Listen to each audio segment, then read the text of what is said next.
Donc, besoin des micro-organismes, besoin de nourriture, et c'est sur le sol, point. Et dès que je vais rentrer la matière organique dans le sol, je suis cuit. En fait, le ver de terre, il va manger cette bouillie-là, parce que dans la phase où il laisse pourrir au niveau de la galerie, hutte, oui. En fait, il va s'opérer ce truc-là, mais c'est à l'air. Hein, parce que c'est au contact, c'est en surface, les huttes. dans la cabane du ver de terre, donc c'est aéré. Donc c'est sur le sol que se fait le job. D'accord ? Et donc une fois que cette bouillie de protozoaires, de bactéries, de je sais pas quoi, de champignons, d'aspergillum et Dieu sait quoi est mis en place, lui il vient sucer cette bouillie végétale, il va manger un petit peu de terre pour faire on va dire le lest du tube digestif, et il va rentrer l'azote dans le sol, d'accord, qui a été capté par les premiers individus. En fait, il vient manger le ver de terre.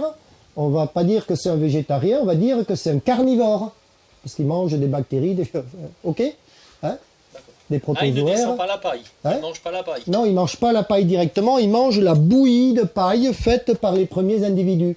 Et donc, il vient sucer une bouillie de végétal, d'accord, qui est un C sur N de 24-25, ça va entre 20 et 30, on va dire. Hein, et donc, ça constitue la nourriture de base pour tous les individus dans le sol.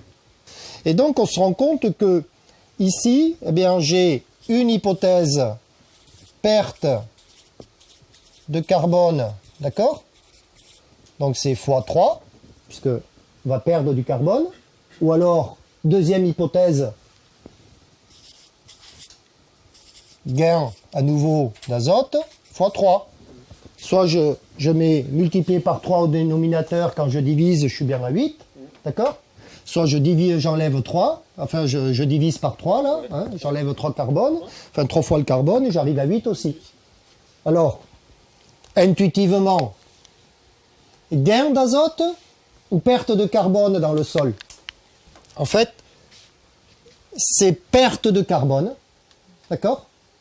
Parce que j'aurais trop de gains sinon, d'accord?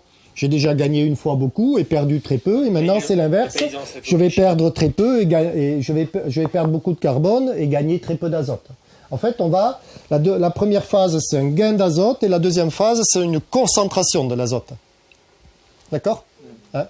Et donc on va en fait ici, là dans le sol, ça, c'est pas un gain d'azote, c'est une perte de CO2 parce que tous ces êtres vivants ils respirent en fait. D'accord? Donc ils utilisent le carbone pour leur métabolisme et donc ils vont, comme moi, ben, je dégage du CO2 dès que je respire. Hein. Et eux c'est pareil. Hein. Et donc le sol, on le sait, il y a beaucoup de recherches qui ont été faites là-dessus. La solution ou le gaz du sol, il est plus concentré en CO2 que l'atmosphère et à la surface du sol dans les litières également. Et c'est à partir de ces travaux-là, dans les années 60 et quelques, qu'on a déterminé que si on enrichissait une serre en CO2, les plantes poussaient mieux. Parce qu'on voyait bien que dans les petites zones au ras du sol, c'était plus concentré et en fait plus de CO2. Donc la plantule, elle bénéficie d'un effet starter par la concentration de CO2 pour la photosynthèse. D'accord ? Donc le système végétal est super bien fait. C'est-à-dire là, on va concentrer, on va perdre du carbone, on va produire du CO2. Et ce CO2, comme par miracle, si vous avez une litière, qu'est-ce qui lui arrive? Ben, il va être prisonnier dans cette litière et la plantule qui pousse là-dedans, elle a un engrais starter, enrichissement en CO2, d'accord, par la respiration du sol qui favorise quoi? La pousse du végétal. D'accord? Et là, tu dis, waouh, on est passé complètement à côté de ça. Et donc, on se rend compte que vous allez concentrer le carbone, donc l'enlever. Hein, enfin, vous allez concentrer l'azote en dégageant le carbone, plutôt. Hein, et vous allez finir avec un C sur N à 8. Et là, la plante, elle est capable de le prendre. Et donc, ça nous a amené une hypothèse de travail.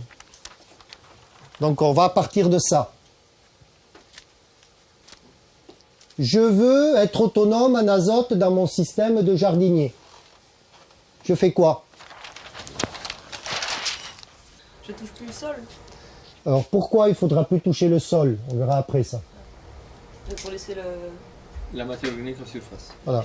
Donc sans parler de travail du sol déjà, c'est 1, la MO fraîche, elle doit être où? Aérobie. Sur le sol. Première condition. D'accord? Deuxième condition. Pourquoi sur le sol? Parce que c'est là qu'il y a un max de N2 fatalement. Ouais, c'est là qu'il y en a le plus. Hein? Deuxième étape. Qu'est-ce que je dois faire pour récupérer un maximum d'azote? Je dois avoir de l'activité biologique. Ben, ça va être un max. Hein? Voilà, ça va suivre. D'accord? Et cette activité biologique, il y en a de deux sortes. C'est sur et dans, pas forcément en aérobie, mais dans un autre milieu. Hein? C'est plutôt aérobie aussi, mais c'est pas les mêmes gaz. On va être plus concentré en CO2, par exemple, ou autre chose. Hein? Donc, sur et dans le sol. Troisième étape pour rentrer un max d'azote. Le C sur N, ça vous inspire quoi comme raisonnement? En fait, il faut que le C sur N du résidu, d'accord, il soit le plus élevé possible. Parce que c'est ce que me montre le raisonnement de la bibliographie. C'est-à-dire que ce qu'on va avoir arrivé, c'est que pour passer de 150 à 8, j'ai d'abord un premier gain de 6. Et imaginez que je sois à 200 là. J'ai un gain de combien? Si c'est 25. Oui. Voilà. Donc plus c'est haut, plus je gagne. Vous voyez? C'est ce raisonnement-là qu'on a commencé à faire. Et donc ça va vous donner un tableau de compréhension très simple, hypothèse de travail, pour ne pas trop vous tromper dans les jardins. Et donc on va faire une hypothèse comme ça.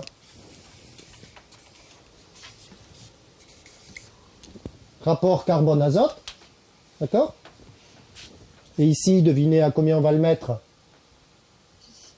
Allez, on va le mettre à 10, hein, parce que voilà, il n'y a pas grand-chose qui va au-dessus. Et puis en haut, on pourrait le mettre à combien? Un bois de cœur très dur, dont on fait les poutres et tout ça, c'est un rapport carbone-azote de combien? Ouais, ça monte jusqu'à 400, ouais. Ouais. Et donc, on pourrait avoir 400. D'accord?